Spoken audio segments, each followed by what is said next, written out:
So my flight was delayed only 3 hours. Other people, their flights were delayed a day or two. And since I had heard, I thought via the internet that my flight was canceled, and I just sort of went to the airport anyway, late, I was very happy my flight was leaving at all.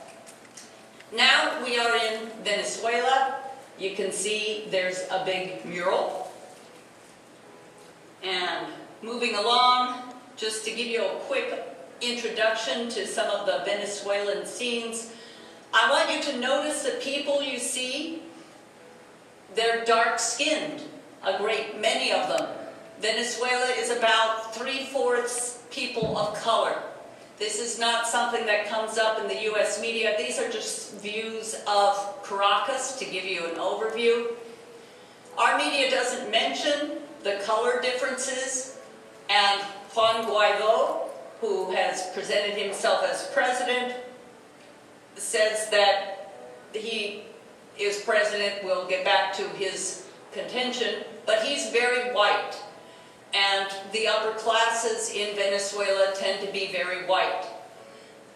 It is the working class and the lower class people, as in many countries, who are more likely to be people of color, and they are the ones who have most benefited from some of the changes under Chavismo, the administrations that started approximately 20 years ago with Hugo Chavez and continue now with Maduro.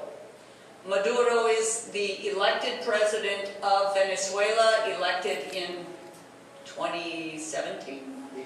18, thank you, 2018, yes. When we were in Venezuela, the power outages were still partly being recovered from, and there were new power outages on nearly a daily basis. There were explosions, there were fires, there were various things that seemed to be caused by outside forces. So this is a playground, and it wasn't very full, as you can see. But it's an example of the public facilities that are available under the current government. This is just out in the streets. Oh, and I wanted to stop this one. So, welcome men, welcome women. This is Maduro in his picture. Venezuela has everything it needs to become a powerful human force. Force for humanistic culture, the good values of the human being. We have everything in order for a revolution, of education and of culture. And I just thought that was a nice welcoming message. I've never seen any kind of welcoming message at a US airport, even vaguely resembling, "We are proud of our culture and education." What a great idea. So now we're into Venezuela, and this is our delegation of various peace movement leaders. I just want to introduce a few of them. In the foreground, that's Dan Shea of Veterans for Peace. Next to him is Miguel Figueroa of the Canadian Peace Council. Next to him is Eva Bartlett, who's an activist, independent journalist. Next to her is Sarah from Minneapolis with Women Against Military Madness. Then, with the gray hair at the end, we have Joe Lombardo.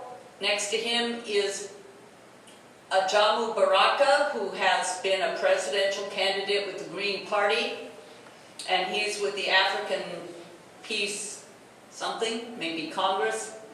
Next to him is Jerry Condon, who's the president of Veterans for Peace. He was the one who, when we had our vigil Friday in Sacramento, we brought cucumbers for a visual aid, because Jerry Condon was trying to toss cucumbers into the Venezuelan embassy in Washington, D.C., because they couldn't get food. They were surrounded by advocates of Juan Guaido, and the police and the Secret Service, who were standing there, would not force those other people to step aside in order for food to go into the embassy. So Jerry Condon was trying to toss cucumbers in, and he got tackled by 3 Secret Service agents for flinging missiles, or that's what he was charged with, and he was knocked down and bloodied up and arrested. Next to Jerry Condon is Kevin Zeese and Margaret Flowers. They're the 2 founders and primary doers of a website called Popular Resistance, which has lots of news on all manner of current events.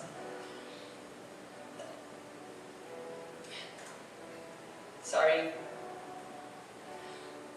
The gentleman on the left with the dark jacket is Baman Azad. He's the Secretary General or some such for the... Go back. Thank you. He's with the U.S. Peace Council, and the U.S. Peace Council is part of the World Peace Council, and the delegation was organized by the U.S. Peace Council in cooperation with another group we'll get to in just a moment, which is also the Venezuelan member of the World Peace Council. So that's how we happen to be together. The older man next to Ajamu is the leader of COSI, which is that other group I mentioned that's a member of the World Peace Council. And then this gentleman is another COSI member. So, there we go. And there's COSI, Committee for International Solidarity is what it stands for. So, when we got there, we soon went to the Ministry of Popular Power for External Relations of the government of Venezuela. It's called the Bolivariano government because Simón Bolívar is the figure, the heroic figure historically that they are continuing to pursue the kind of democratic change that he had supported. And in that building I had the chance to meet Hugo Chavez. Unfortunately, Hugo is no longer alive, but it was still a treat. And of course, Hugo Chavez is the person that started 20 years ago to create the new government. This is an art sculpture of Salvador Allende's glasses. If you recall, Allende was the president, democratically elected, of Chile, and a US-backed coup d'etat surrounded the presidential palace and was attacking it, and either he committed suicide or was killed. It's very difficult to know for sure. It is this threat of coup d'etat that the government of Venezuela lives under. In 2002, the U.S. backed a coup d'etat against Chavez. In a wonderful documentary, The Revolution Will Not Be Televised, you can see the whole story of that coup d'etat and how it was overthrown in turn, and Chavez was able to regain the presidential power because the populace of Venezuela were so strongly in support of him. Now, I was in Venezuela at the beginning, well, March 10th through 15th, so that was a little over a month after the U.S. had announced that it was recognizing Juan Guaidó. I'll take a moment here to explain about Juan Guaidó, but I'll give you another picture to keep you entertained. This is the foreign minister just starting to sit down in the jacket. So we were given the opportunity to meet with some high-level officials. Juan Guaidó used a clause in the Venezuelan constitution that basically says if the president is completely incapacitated or otherwise unable to serve in office, then the president of the National Assembly can proclaim that they will be the president. What is very, well, not just very rarely, but never mentioned in the media is first, of course, Maduro was not unable to take office, but the contention was that he was improperly elected. That's a long story that we can get to if people want to ask about it during questions. In any case, that clause in the Constitution gives the National Assembly president the opportunity to be a temporary president in order to call new elections within 30 days. Of course, none of that has happened. The 30 days are long past. Another tidbit that is not frequently mentioned is that the presidency of the National Assembly is rotating. It goes every 30 days to a new individual.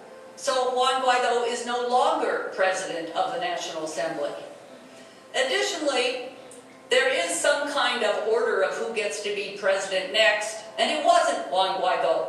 It was somebody else, but Juan Guaido was better looking, and the U.S. liked him better, so he became president of the National Assembly. Finally, the National Assembly was violating a number of rulings by the Supreme Court of Venezuela having to do with seating members who had been charged with felonies or convicted of felonies and therefore were not eligible to be seated, even though by seating them it changed the numbers in the assembly significantly. Because they were in violation of the Supreme Court, they had a legal stay where they're not allowed to operate. So right now, the operations of the National Assembly are in violation of the Venezuelan Supreme Court order. So it all gets very complicated, obviously. So the picture you see is one of the many meetings we had in this particular impressive conference room, and that's my similarly impressive hotel bedroom. This is the hotel terrace where we would eat, feeling rather guilty because this is the blurry issue of food in Venezuela. And here are a series of slides of food in Venezuela, many of them blurry. I apologize, these were taken from a moving bus in most cases. My point here is that there is food to be purchased in Venezuela. The problem is that the variety of food is limited. I heard many complaints from people about not being able to get protein, and money is limited. Money has lost most of its value through actions in the international money markets. We're now just seeing pictures of Caracas. The U.S. and other economic forces used all of their ability to squeeze the Venezuelan country through manipulating funds and places that set the value of money. Going backwards. Yep. Okay, so here we are at yet another meeting, and you can see Allende's glasses in the background. So that's always in their minds as something to think about when they meet in this building. I can't think of what would be comparable in the United States. So again, just to give you a sense of us at our meetings, and moving right along. This was another meeting, that's Simon Bolivar in the background. We did get to have occasional breaks for meetings, such as at this coffee house, which is for a place called La Estufa. And they have a long explanation of an estufa used to refer to mail or places where mail was handled. But why do we have this cultural center for us? And the Estufa Cultural Center was especially for teenagers, at least so we were told. And they had small rooms and the coffee house and various things to attract teens and work with them. They sold little handicrafts. And here we are noticing there are a lot of high-rises in downtown Venezuela. See the signature on the side of that high-rise? Just to back up for a moment. That is some signature perhaps of Maduro. I never quite got it, but it shows that it's government housing. They have built something like 2.5 million housing units for low-income people. And I'm not sure if that's over the last 20 years, but that's still pretty impressive. So we were pointed out to a number of different housing units, but that one with the signature made it easy to recognize. This is the fancy hotel where we were staying, and that's the fancy sitting area where we could discuss things in our rooms. This is a pedestrian mall. I show some of these pictures just so you can get a sense that people are not hunkered down in their houses. They're not totally stressed out. They're trying to lead their daily lives, which is not necessarily easy when water can't be pumped, when elevators don't work. So this was a billboard about advances under the current administration. So I won't try to translate all those, but they're talking about agricultural advances, economic advances. They've worked on electrification, work with young people. I'm going from the right. Some kind of work with soldiers. And Negro Primero, it says. Now, I'm not sure what that program with soldiers was, but maybe it was affirmative action for blacks in the military. I don't know. And another campaign for efficiency, or nothing. So just to give you an idea of what the government has done, because we never hear anything at all except that we don't like them. But why don't we like Venezuela? Because they're socialists? It's not even a socialist government. It's a mixed government. If they had gotten rid of all the capitalists, they probably wouldn't have quite so much resistance internally.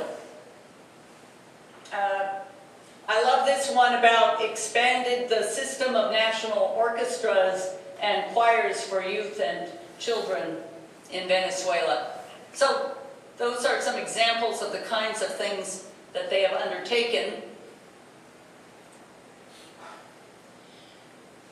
Here's that signed building. See the circular thing? We'll be coming back to that. And these things, notice, you'll see more of them. Here's a hint what that's all about. Those are gardening tools.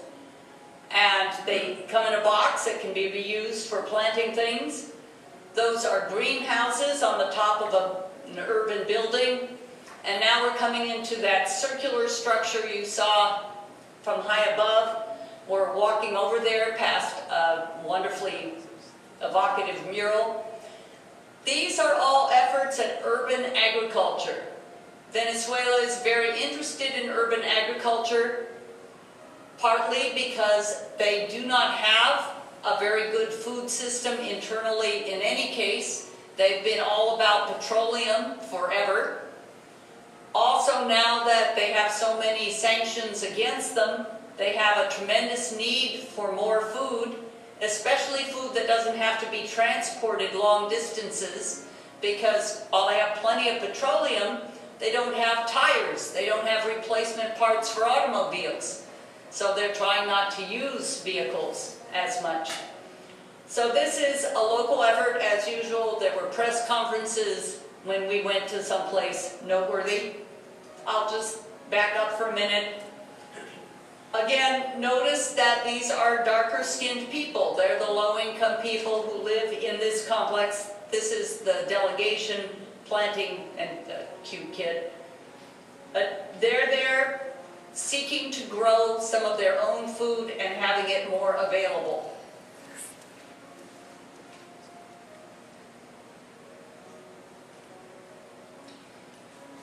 So that's one form of urban agriculture right in downtown Caracas. Now we're taking our little bus ride past the pedestrian mall out into one of the barrios. The barrios, by the way, I better stop this one. See the bus driver. Why are bus drivers a big deal in Venezuela? Does anyone know? Maduro was one? Exactly. The president of Venezuela today is a former bus driver, a man of the people. So the barrios are often located on the hillsides because they're a long distance from downtown, which makes life hard. There's buses. They do have a lot of buses. And I'm again showing you some of the more revolutionary type murals. And people on the street trying to make a living, a whole lot like Colombia, again selling food. So in the barrios, being on the mountainsides, when the heavy rains come in the winter, they have problems with mudslides and other problems related to where they're built. These are barrios, they're basically, or they were slums. They're not well constructed. The government has provided some support so people could re-roof their homes because they didn't want to move. These are communities, even though they are very poor communities. So in one of the barrios that we visited, they have this project to raise rabbits. Whoops, what have I done? Sorry about that. So these are specially bred rabbits to be more appropriate for human consumption because rabbits have very little fat in them and these rabbits have more fat. As I mentioned earlier, protein is a big problem. People were unhappy at not being able to get ham and sausage and so forth. So these are more examples of urban agriculture. They have this big, it's not really a greenhouse, these are just fabric roofs, but the fabric is there to protect the plants from too much sun. They kind of have the opposite problem we have here. And again, notice the color of the people. So we're making our way through the greenhouse, and honest, there will be time for question and answers. We're near the latter part. Oh, time flies.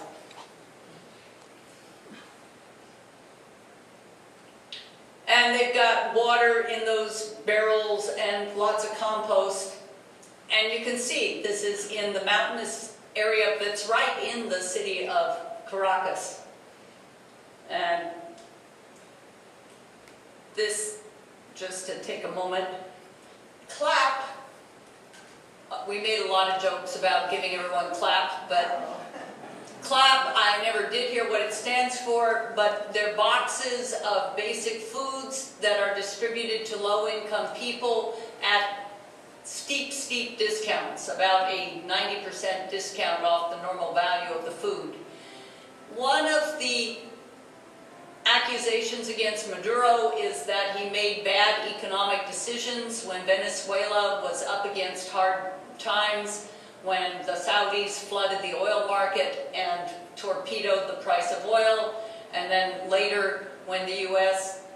ruined the value of their currency and eventually put sanctions so that they couldn't trade their petroleum. So Venezuela was very low on money, and Maduro continued the CLAP programs, which are federally supported, to distribute agriculture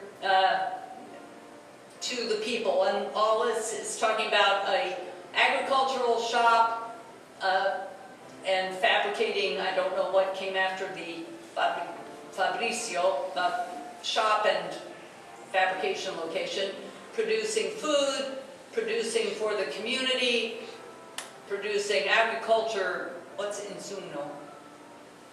Something. And production of protein. So this is about the spot we were visiting, and they do provide CLAP food boxes for people in their community and about 25% reduction of other costs comparably.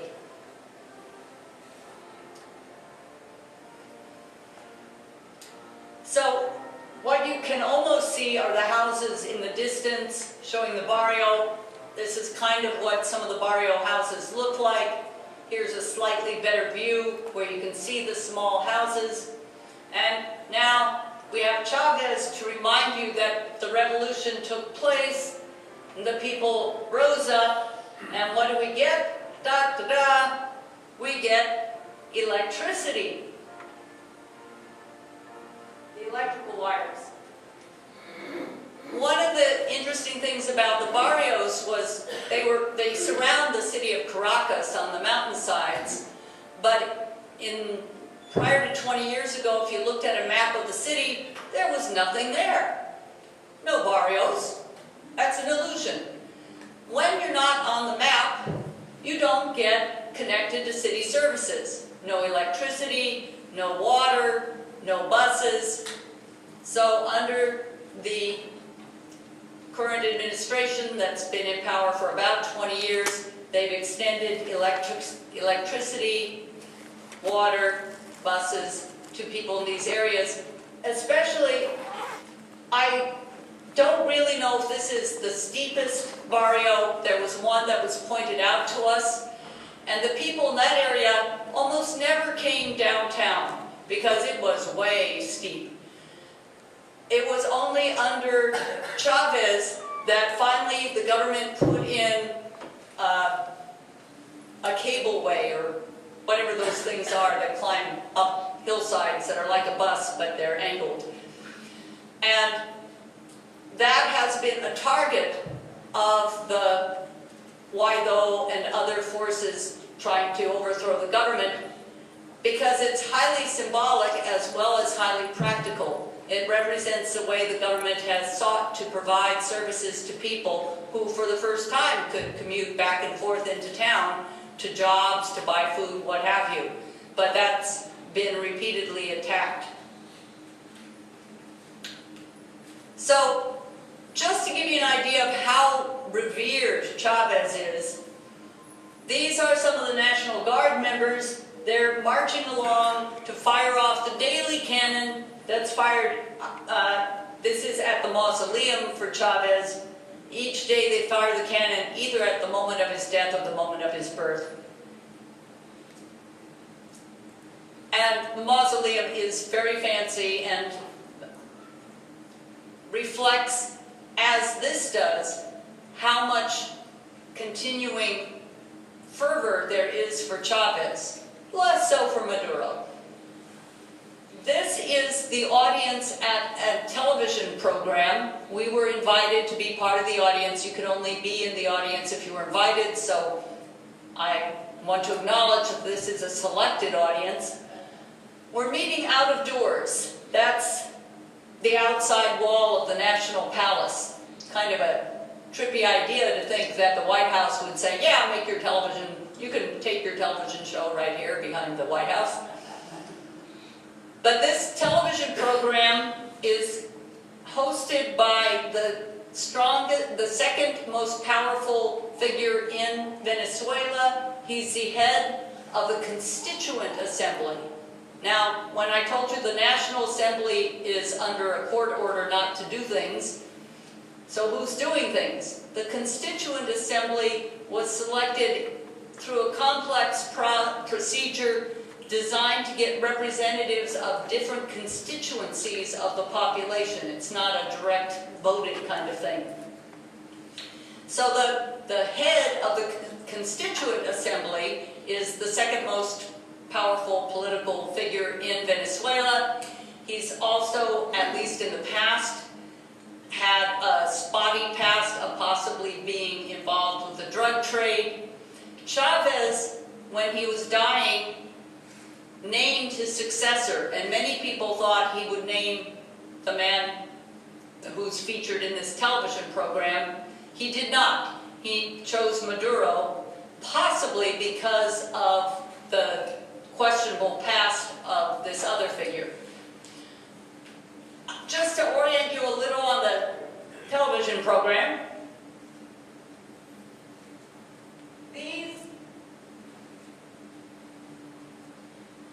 those bulletin boards, there were 4 of them. This was a whole lot like the Daily Show, I suppose, only it went on for about 3 hours. It's also interesting, and I'll try not to make it too long, and I'll show you a few pictures in the meanwhile.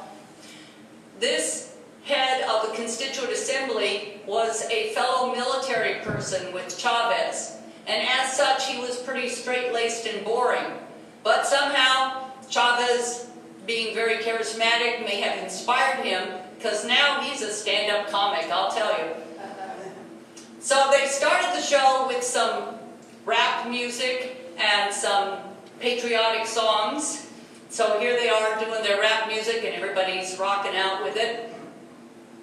Then the leader of the Constituent Assembly comes up and he starts going through those billboards, which each card is a news story. And one billboard was good news, and he'd talk about each one. Oh, look, we've increased production. Oh, look, we have a wonderful scholar, what have you. Then there was bad news, and it was bad news. Then there was fake news, which I found to be the most interesting. He would go through all these different stories and show the pictures and explain, here's people shown getting drinking water out of this highly contaminated river. This was shown as an example of how the country has neglected to provide drinking water to people. Well, in fact, there's another river, only a few kilometers from that contaminated river. Everyone knows the contaminated river is contaminated. Nobody gets water from there. But the other river is clean, and they're actually at the other river. So that was an example of the fake news. But obviously there were a lot of stories. And then the final billboard was on the blackouts and all the stories around the blackout, which were fake news, real news. In addition to talking about each story and making jokes, they had lots of short video clips that were sarcastic, that were political, that had people in the opposition on camera saying stupid things relevant to the stories. So this was a big crowd pleaser. I thought the elder lady was interesting to see the variety of people in the audience. And now, for a completely different subject, I have only one slide of this lengthy slideshow we had, all about the pharmaceutical industry. Here we are in a hospital, and I'm sure everyone has heard about the medical shortage in Venezuela. Slides of slides don't work very well, but notice the numbers that are almost visible. The number that you can't read at all on your left was 1,791, and below it was 9,489. Now those are numbers of 2 kinds of drugs. One kind was supposed to be vital drugs and the other kind was optional drugs or something. The Venezuelan government reviewed those drugs and they came up with different numbers. Out of the over 1,000, they came up with 369, and out of the 9,000 plus, 571. The point here was that the pharmaceutical companies were trying to tell them, these are your vital drugs. When they reviewed it, they found, well, actually, these are the ones we really need. And the slideshow had a lot to do with the pharmaceutical companies not making drugs available to Venezuela. You can't manufacture many of these drugs locally. You need basic materials that are not widely available. And the information you get from the pharmaceutical companies is not too reliable. electoral power, Poder Electoral. This is the Commission for National Elections. It's off of this lovely plaza. We had the chance to meet with the woman president of the Commission for National Elections. She came across as utterly sincere and dedicated and spoke to us for probably over an hour. There she is, speaking to us. She explained how their machine voting works. They do use voting machines, but every voter gets a printed ballot after they've done their voting machine thing, and then they put their ballot in the ballot box. They do all kinds of electronic checks to make sure that the lines they use to transmit the votes are secure. They have both national and international observers. So she described at length and talked a lot about the 2017 elections, where there was a great deal of violence by the opposition, which led to the U.S. somehow then sanctioning the Venezuelan government. The Obama administration did that in 2017. And here's 2017 was 2017, before Maduro. Oh, you're right. Okay, how did that work? Okay, there were Obama sanctions and my dates are off, but 2015 there was something. I should refer to my notes. I apologize. Thank you, David. And again, this is a quote from Simón Bolívar. The electoral power is exercised by the citizens. So, to conclude our delegation, we had a great big press conference, and you don't want to see 25 slides of press conference. I thought I'd show you how highly equipped and fearsome the National Police are. There's two of them riding on their motorcycle there with no appearance of arms at all. And we're now getting ready to say goodbye to Venezuela.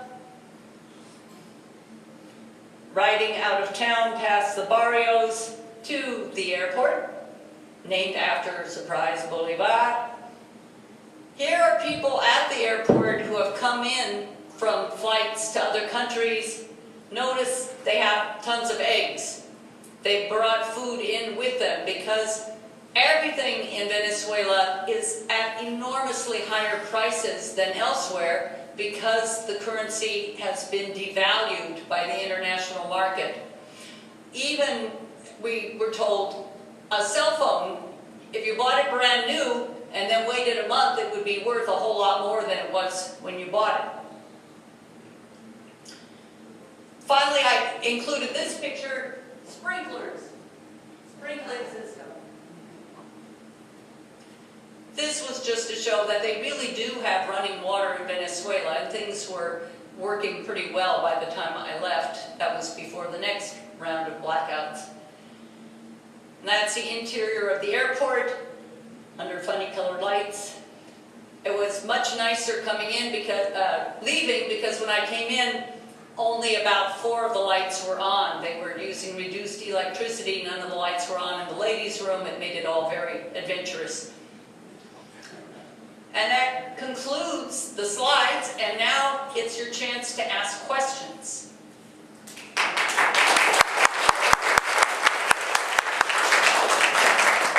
There is just one quick comment about the club. Yes. Looks like the club was, or is, a committee for supply and production of food, which the Maduro government used to do. Yeah, and of course, the club, something in Spanish. Right. But Comité. yeah. Comité local. Ah. Local, de alimento popular, something like that. It is a federal program, but it's very dependent. Sorry.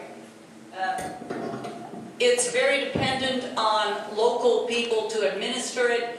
So we did hear that in some areas it's extremely poorly administered. And as is the case in most of South America, unfortunately, there is some corruption.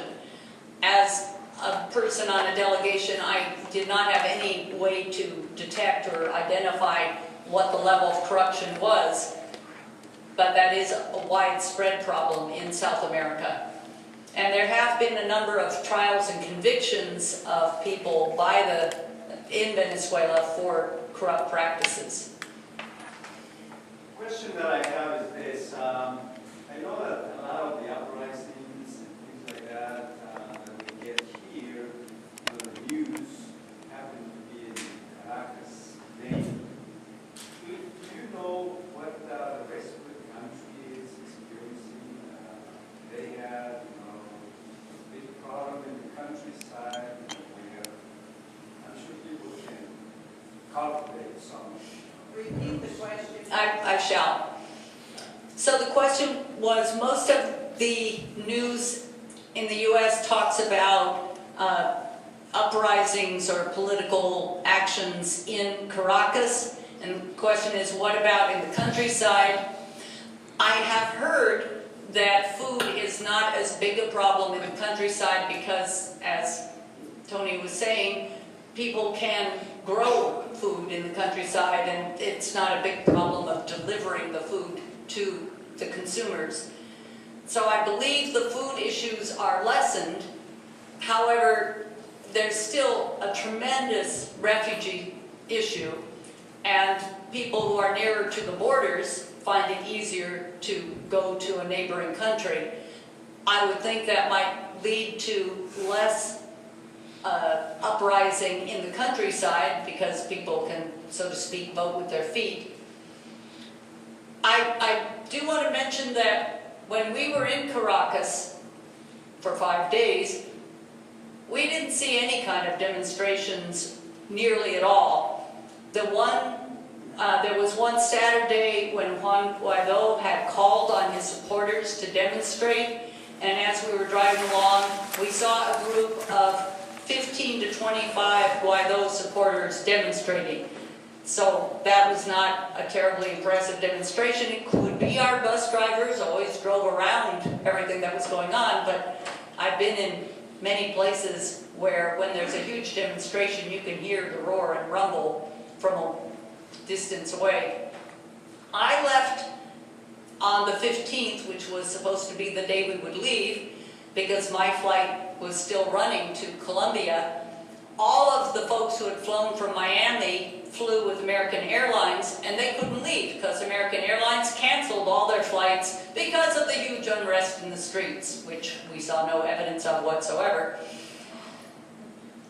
Since they were there another day, the rest of the delegation were able to meet personally for an hour and a half with Maduro, and they also were able to attend this enormous public demonstration of support for the current government. I only saw pictures of it where it went on for blocks in multiple directions.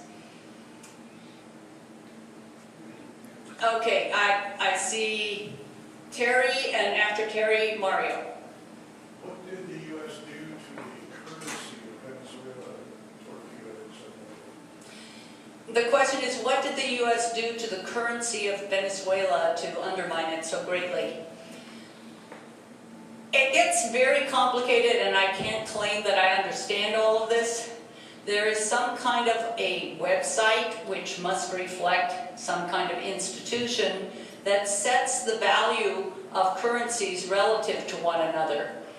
And somehow this website declared that the Venezuelan currency was suddenly worth much less. Now, in addition, Venezuela, its primary product, is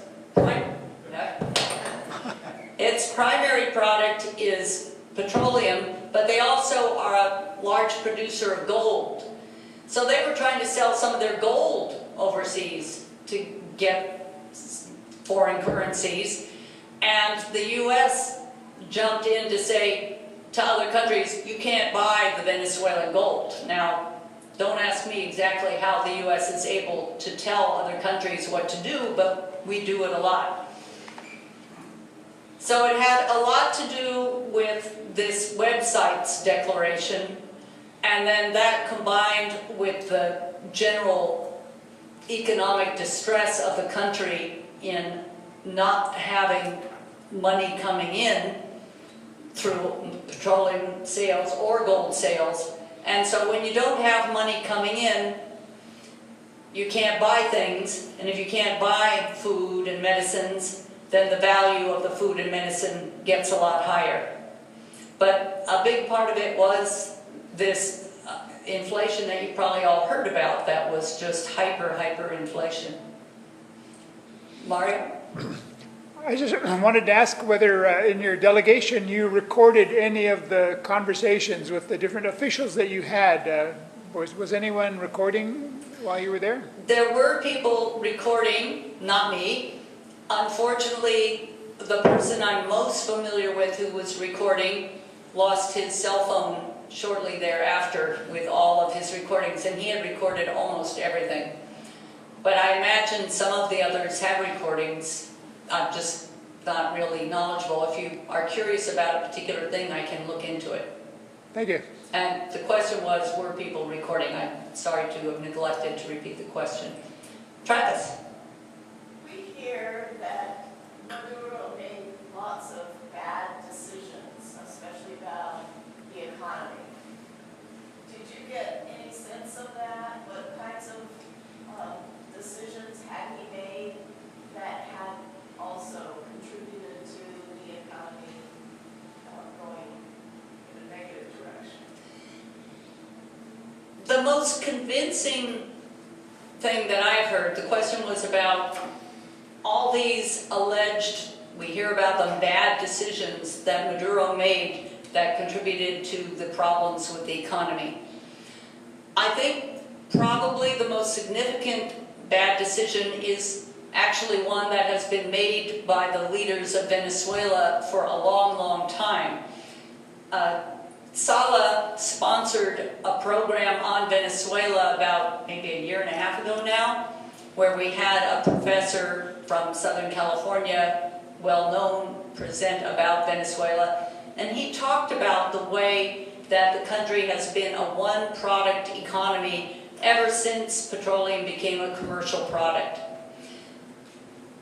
Maduro and Chavez before him chose to take the money that they were earning from petroleum, and they did nationalize some private petroleum companies, and they did pay money for them, by the way, which other articles dispute. So they had a lot of money coming in from petroleum, and they used it to build some of the 2.5 million housing units, to electrify the country, to provide food to the poor, to support what was a very good, comparatively, medical system, where they created local clinics all over the place, staffed by Cuban doctors who are there in trade for the use of oil. They increased educational opportunities.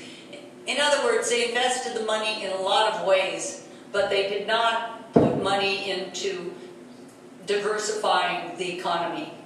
So that put them in bad shape when things started to fall apart with the oil economy. They also, because the upper class and the middle class have not been happy with the way money has been used by the government, they have largely fled the country when they could. And because the technicians, the people who know how to run things, such as oil companies and gas and electrical companies and generators and so forth, mostly left also because they could get employed elsewhere. So the country is suffering from a lack of expert talent in terms of operating the factories and equipment that they have.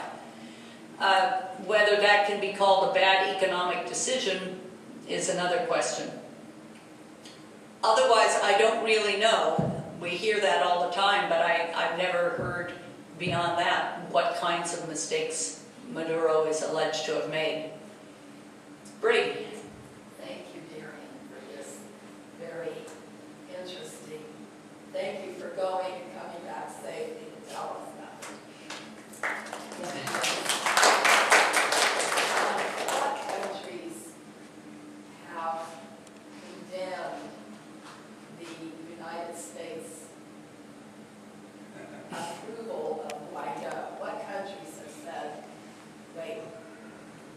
don't go that direction. So I don't know that anyone has condemned the U.S. position. That would be pretty, the question was what countries have condemned the U.S. How many countries? I don't think anyone has condemned it, because that would be to put yourself in direct opposition to the United States. Of course, Mexico is well known for continuing to take a neutral stance and offering to be a location for discussions.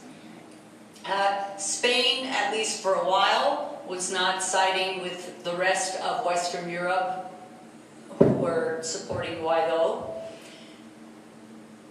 The primary trading partners, other than the United States, of Venezuela are China, Russia, and Cuba. Needless to say, they have not supported Guaido. Under the U.S. influence, most of the Organization of American States countries, that is, the countries in Latin America, have condemned or have supported Guaido and objected to Venezuela. There are something like 125 countries in the United Nations, and there's something like 65 that have supported recognizing Guaido. The UN has so far continued to recognize the Maduro government. That's why, personally and on behalf of SALA, I'll say SALA was very concerned about the U.S. violating international law by sending police into the Venezuelan embassy in Washington, D.C. Because embassies are supposed to be protected by the national police of the country in which they're located, not broken into. So the people who were inside the embassy had suggested that they would surrender to a neutral government that would then take over the embassy and protect it on behalf of the recognized by the UN government of Venezuela. And they suggested in turn that the Venezuelan government could let a neutral government take over the U.S. embassy in Venezuela and protect it. The U.S. did not avail itself of these possibilities. I haven't heard anything about what has happened to the U.S. Embassy in Venezuela. All the embassy staff left while I and the delegation were in Caracas, which made us a little nervous. But that's where we are. Don? I read that the Guaido movement's sort of running out of gas, and it's not in the papers much anymore as a result. But do you see that as fizzling out and things will be back to normal? Or is it, how do you see that? Well, the question was about the Guaido movement, how now Don has read that it's sort of fizzling out and not having much energy to continue. And just to remind people that they have called repeatedly for overthrow the government, soldiers of Venezuela, turn your back on the government and join us, join the revolution, whatever. And that hasn't happened. So certainly Guaido, despite the backing of the U.S., has not been able to get a solid foothold in Venezuela. This gives me the opportunity to mention something I was not aware of, namely that Venezuela has enjoyed peace for over 200 years. I was just thunderstruck by that idea. We've enjoyed peace for minus 18 years or so now. I really think that that situation of peace, which is certainly one that I applaud and support, has nonetheless led to a level of ignorance among the Venezuelan people about what happens when you have military encounters. And I say this because when I was in Colombia, I sought out Venezuelan refugees and asked them, what do you think should be done about the situation in Venezuela? And I have to say, this was not a huge survey, but all of them said to me, when I pressed them, well, what should be done? Should it be a military thing? They said, yes, there should be a military action to change the government. These are people who had family living in Venezuela still. So I was really shocked by their response. And I did ask folks in Venezuela about that. And they explained that many middle and upper middle and above class people in Venezuela have gone to Miami. There's no travel restrictions. If you have the money, you go to Miami. And they love Miami. It's got everything. And Venezuela is basically a third world country that's catching up, but still third world. So those who have gone to Miami may have been under the impression, that was what the people who talked to me felt, that if the U.S. would only invade Venezuela, then all of Venezuela would look like Miami. So I guess maybe when we went to that television program, they did show pictures of Syria and Iraq all bombed to bits, to say this is what we're afraid could happen to Venezuela. And maybe word has gotten around, at least in Venezuela, such that people support their government and don't want that. So in a roundabout way, I'm saying there are a lot of reasons why Guaido is not popular. For one thing, most of the people in Venezuela are not middle class or upper middle class.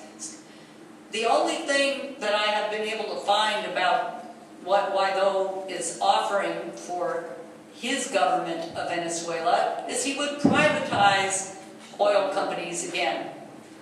I think the people of Venezuela are aware that what money the country has coming in is largely coming in through the government-owned oil companies. So I don't know why people really would support Guaido unless they were from the upper classes. At the same time, Guaido has an extremely powerful ally in the form of the United States.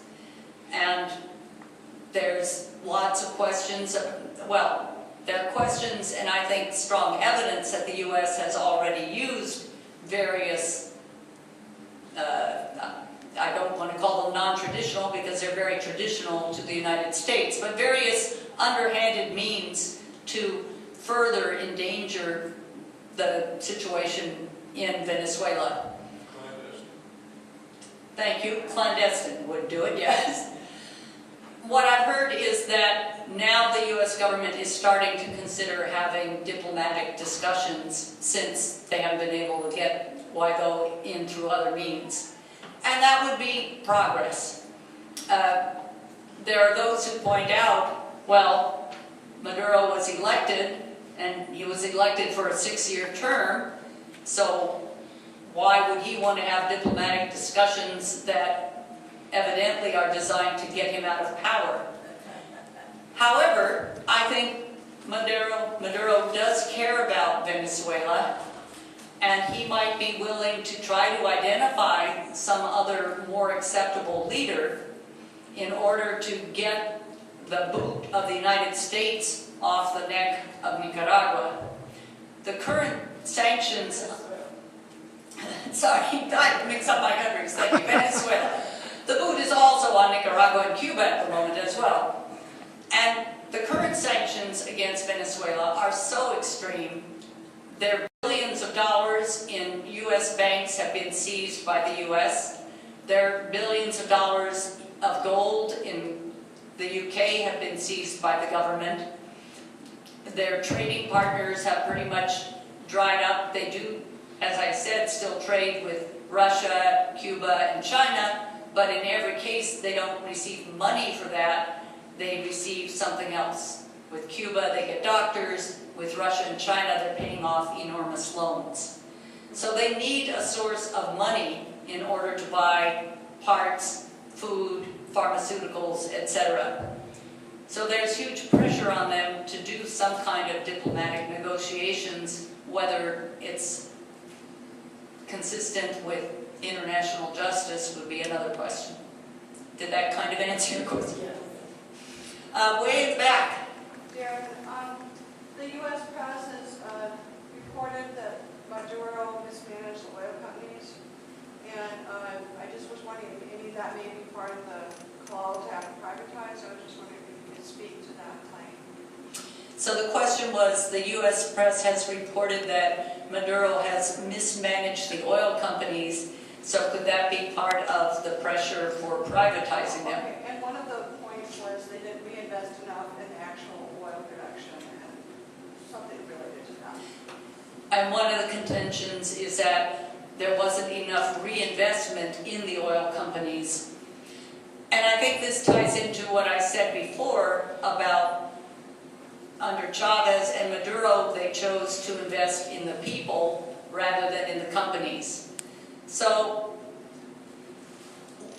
I am not an oil company person. I don't know how much is necessary to reinvest into an oil company. I imagine some, and I can easily imagine that it hasn't been sufficient, especially as economic conditions have gotten worse and worse. And that could be part of the pressure to privatize the companies. However, another option would be in diplomatic discussions to agree to invest more in the government-owned oil companies, if only they could sell some oil again. The U.S., by the way, was the major trading partner with Venezuela. It was 70% of Venezuela's oil production that went to the U.S. So losing that percentage, which they've lost entirely, has been devastating. Just before I call on Terry, there are other hands. So Robin, and after Robin, Muriel. What was the objective of the peace delegation? It was basically a fact-finding delegation, or that was the intention, and also to build up relations between the peace movement in Venezuela, in this case COSI, and the peace movements in the United States. So we talked about ways that we could work together and what we could do to encourage better understanding between the two countries. I would say that in terms of the purpose of the delegation, it was successful in building up those connections. Fact-finding is a challenging situation. If you've traveled in foreign countries, you must know that it all depends on who you talk to and where you go and what facts you're looking for.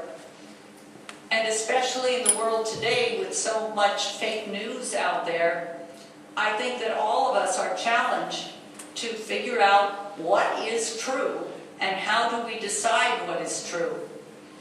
I think that it is possible to get to a reasonable approximation of the truth without getting into profound philosophical discussions, but it is not easy. And I would encourage everyone to start cultivating what you consider to be reliable sources of information, and cultivate in ourselves being reliable sources of information. The whole Facebook situation during the last presidential elections, to me, emphasizes that we have to be much more rigorous before we pass on information to others to try to find out how accurate is it, so that we can begin to approximate truth. I know that in some of my views on what's happening with Venezuela, I'm basing that on 30 years of U.S. foreign policy in South America, which has been based on covert actions, lies, coups d'etats, and violent overthrows. Venezuela doesn't have the capacity to do that, but the U.S. does not have much credibility, in my experience, unfortunately. I wanted to ask about the food supply. So are they able to grow enough food to basically get by, collectively? The question is about the food supply. Are they able to grow enough food to get by as a country? Offhand, I would say no. The urban agriculture movement is just beginning. In the countryside, there's a huge issue of concentration of land ownership. Under the Chavez and Maduro governments, there were some programs for redistribution of land so that more people could have the land. Those programs have been attacked in many ways. There's the standard complaint that the people who got the land don't know what they're doing, or if they do know what they're doing, because they're small farmers, they don't have access to loans. And it's very hard to farm in the world today without loans. Additionally, after the land was redistributed, there was a very high level of killing by paramilitaries associated with the former landowners of the people. The people who got killed were the new landowners. So I would not say that they have a robust agricultural system at this time. They're trying to get by, but there's absolutely no question in my mind that the people in Venezuela are suffering very much in the face of this situation. It's comparable, for those who are familiar with the recent history of Cuba, with their special period in which they suffered from a U.S. embargo that cut them off from food and inputs for farming. Yeah, but they had control of the land, so it sounds like Chavez was not able to protect the peasants' land redistribution. I think it's an accurate conclusion that after the land redistribution, for whatever reasons, the current administrations were not able to protect those who got the land. And as I say, it is not a socialist country. Cuba was a socialist country, still is pretty much. What country am I in? Venezuela is a mix of various kinds of approaches, and it's predominantly still individual private enterprise with huge concentrations of wealth. Way in the back. Yeah, I just want to clarify one thing about the American Embassy in Venezuela. From what I understand, it's still vacant, and Maduro's appointed security forces to protect it. So this was, I believe, just after the activists in the Venezuelan embassy were arrested. So, but I do have a question regarding humanitarian aid. You know, Maduro is not accepting humanitarian aid from the U.S. or Thailand, the allies, but is apparently accepting humanitarian aid from other countries. Do you know if that aid is actually getting into the country? Okay, and that's Wayne, right? Yes.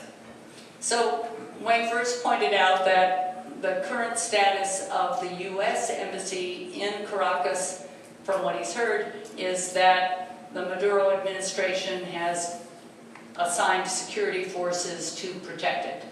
So, and if I were he, I'd do the same thing, because no matter whether it's his fault or not, if anything happens to the embassy, he'll be blamed. In terms of, could you refresh my memory? What was the second part? Just whether or not humanitarian aid. Oh, right. Okay, so the whole humanitarian aid BS, if I may say, currently the United Nations, or maybe it's Red Cross, but I think it's the United Nations, is providing humanitarian aid to Venezuela, and they are accepting it. Venezuela did not accept humanitarian aid from the U.S., and Wayne was saying, or from its allies. I don't even know about that part. But the reason they wouldn't accept this so-called humanitarian aid was it was all a publicity stunt by Guaido to make a big to-do at the border. And for those who remember, there were 4 trucks or 6 trucks trying to cross the border, and 2 of them burned up. And then the Maduro administration was blamed for burning the trucks. And then later, the New York Times had footage showing how it was the Molotov cocktails tossed by the by the Juan Guaido people, the opposition, that appear to have set the trucks on fire. And moreover, the Maduro administration looked through the ashes of the burned up trucks, and they said they found lots of nails and wire in them suitable for making street barricades. So it was a publicity stunt. Possibly it was an attempt to smuggle in materials that the opposition forces could use for further destabilization. But the UN aid is being welcomed in, and much needed.